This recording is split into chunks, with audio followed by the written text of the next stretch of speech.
In this video, we're going to be working on compositions of transformations. The composition of transformations is the image formed by performing a series of transformations, one after the other, moving a shape through a plane. So in this example, we're going to do a translation, reflection, and rotation. So first, we're going to plot the triangle with these given vertices, and then find its image after the composition of transformations. So go ahead, take a moment and plot these points to create your triangle. Your triangle should look something like this. For number one, we're going to perform a translation with this given rule. In what direction are we going to move the triangle? This rule means we're going to move the triangle right 8 units and up 2 units. Go ahead and perform that translation. This is what your triangle should look like. Be sure that you're labeling it correctly, as this is going to be the first image. Next, we're going to reflect this triangle over the x-axis. So we're going to count each point, how far it is away from the x-axis, to create the reflection, which will be down in quadrant 4. Go ahead, pause the video, and do that now. Here is a picture of what your triangle should look like after the second transformation. Be sure to properly label it, as this is the second transformation, so we label it with 2 apostrophe marks. Next, we're going to rotate the triangle 270 degrees about the origin. So remember, when the direction is not given, you assume that it's going to be going counterclockwise. So if I'm starting here and I'm going counterclockwise 270 degrees, that would be 3 rotations. So 1, 2, 3. It's going to put me in this quadrant here. Instead of doing 270 degrees counterclockwise, that's the same as doing 90 degrees clockwise. So what I'm going to do is just copy this right here, and I'm going to rotate it so it's in the 3rd quadrant. So this is what it's going to look like once I rotate it. So let's use this to help us figure out what the coordinates are. So if this became my origin, if I were to go over 7 and down 4, I would have point A. If we look at where point B is left 8 and down to -7. Point C is left 3 and down to -6. So this is what my image will look like after the series of transformations. So we then had to find the image after the composition of transformations. So usually you guys want to label what your final points are.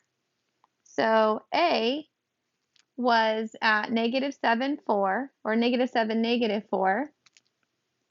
B was at -8, -7, and C was at -3, -6.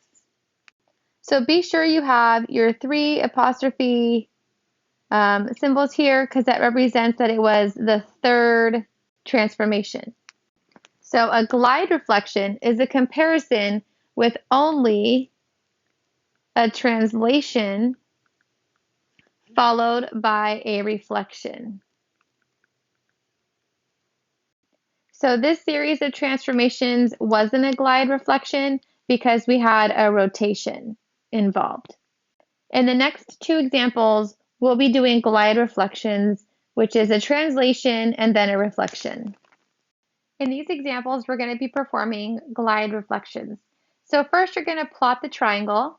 Then we're going to perform a glide reflection by translating the image according to this rule and then reflecting it across the y-axis. So go ahead, pause the video, and plot the triangle. Next, we're going to translate this triangle with this rule. How is this rule going to translate the triangle? In what directions are we going to move? The x minus 2 will move us left 2, and the y minus 9 will move down 9. With this rule, where is B prime going to be? B prime will be at -3, -3. we would have moved left 2 and down 9. Go ahead, pause the video, and translate the rest of the points. Next, we're going to reflect this image across the y-axis. So to do that, all you have to do is count how far away the points are from the y-axis and mirror that on the other side. So where would B double prime be? B prime is 3 units away from the y-axis. So B double prime will also be 3 units away from the y-axis on the other side. Go ahead, pause the video, and reflect A prime and C prime.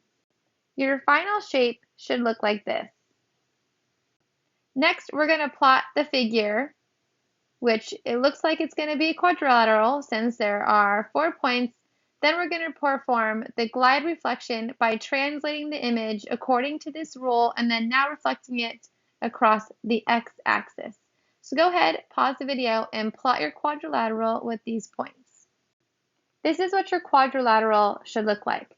Now we're going to perform the translation according to this rule. Where would D prime be?